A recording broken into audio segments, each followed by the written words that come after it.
تعالى إلى أدق وصف معروف في التاريخ لرسول الله عليه الصلاة والسلام. الحسن بن علي يقول: سألت خالي هند بن أبي هانئ. يا الله، شو الخال حلو ازاي؟ يا الله، جميل جميل، سبحان الله.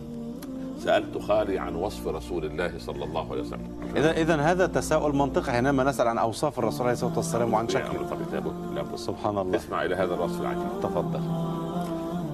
كان رسول الله هذا هند يتكلم. نعم. كان رسول الله صلى الله عليه وسلم فخما مفخما. الله، الله. هذا المقصود بالفخامة. فخامة يعني فخم، يعني إنسان أول ما تراه ترى فيه أن سمات الفخامة. كان رسول الله فخما مفخما يتلألأ وجهه تلألؤ القمر ليلة البدر. يا سلام. دائما كده تبص على وجهه صباح مساء ترى القمر أطول من المربوع وأقصر من المشذب. نعم. عظيم الهامة، رأسه مش كبيرة ولكن يعني أول ما تشوفه تتهابه. لافتة للنظر. عظيم غير عادية. يعني مش سبحان الله. رجل الشعر. رجل الشعر ناعم الشعر، لما كان يخلع العمامة يطاطي كده الشعر ينزل. اللهم صل على النبي. وكان إذا فرقه يفترق، يعني ما يعمل كده يروح راجع ورا شعر. اللهم صل على النبي. شعر واصل لغاية شحمة أذنيه، طويل. لما يتركه من غير حلاقة ينزل. وكان هو كان يخص لغاية شحمة أذنيه لأن كان طويل صلى الله عليه وسلم. نعم. وناعم وأسود. كان لما يعمله حتى في هذا السن سبحان الله ما شاء الله. لا اله الا الله، لا اله الا نعم. الله. الصلاه والسلام. إذا تفرقت عقيصته فرق، وإلا فلا يجاوز شعره شحمة أذنيه إذا هو وفر. على رزقك. اذا نحن نستمتع. لكن لما يسويه كده صلى الله عليه وسلم يستمتع. لا اله الا الله. وكأن شعره مطواع له. لا اله الا الله. وكان يعني صلى الله عليه وسلم يجي يخلي عائشة تجيب الإناء الماء، كان ربما ما فيش مرآة، بعدين ينظر هكذا ويفرق شعره بالمشط، يفرقه.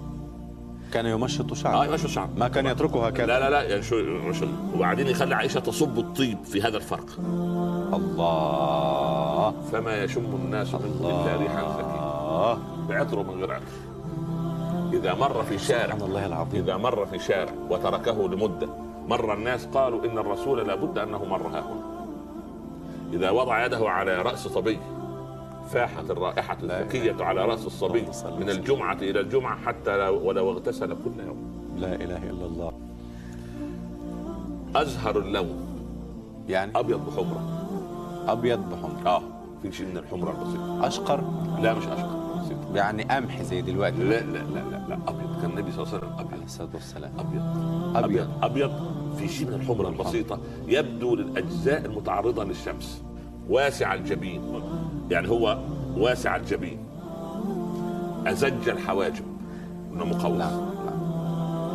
سوابغ في غير قرن، يعني مسبوغين كده مسلسل، ما فيش شعر نافرة ولا غيره، ومش موصولين. فرق بينهما عرق ينفر إذا غضب. بين الحاجبين. كان عنده عرق هاشمي، هو ده العرق الهاشمي. يعني عرق هاشمي يعني ماذا؟ بنو هاشم عندهم عرق، لما يزعلوا يقول له انت هاشمي. سبحان الله. فعلا. الوراثة. أقنى العرنين. أقنى العرنين، أنفه ده مرتفع شوية كده. الأنف يعني العرنين الأنف طبعا. أقنى العرنين يعني أنفه مش ضخم وإنما متماسك كده رحيب ومستطيل للأمام كده. كث اللحية، أدعج. نعم. العين كده سبحان الله العظيم. شديدة البياض شديدة السواد. سهل الخدين، أشنب، يعني أسنانه بيضاء واضحة مفلجة، فلما يتكلم أنت تشوف أسنانه. بادن، يعني أقرب إلى السمنة شوية، مش نحيف. ممتلئ. متماسك، يعني لحمه مش طري. سواء البطن والصدر، صدره مع بطنه. سبحان الله. ما ترى كمان. سبحان الله. عريض الصدر، بعيد ما بين المنكبين. يعني صدره ده عريض، مش مقوس. ما بين المنكبين. صدره هكذا عريض. صدره كده مش. نعم سبحان الله. أنور المتجرد. أنور المتجرد، يعني لما ينكشف جزء منه متغطي تلاقيه منور. يا الله. في نور. الله. رحب الراحة، ايده كده، ايده مريحة كبيرة. يقول لك ما مسست كفا ألين من كف رسول الله. طبعا. نعم. خافض الطرف، دايما عنده حياة. انت تسأله ست، واحدة ست في امر يحمر وجهه الله. نظره الى الارض اطول من نظره الى السماء تواضعا. قال: كان متواصل الاحزان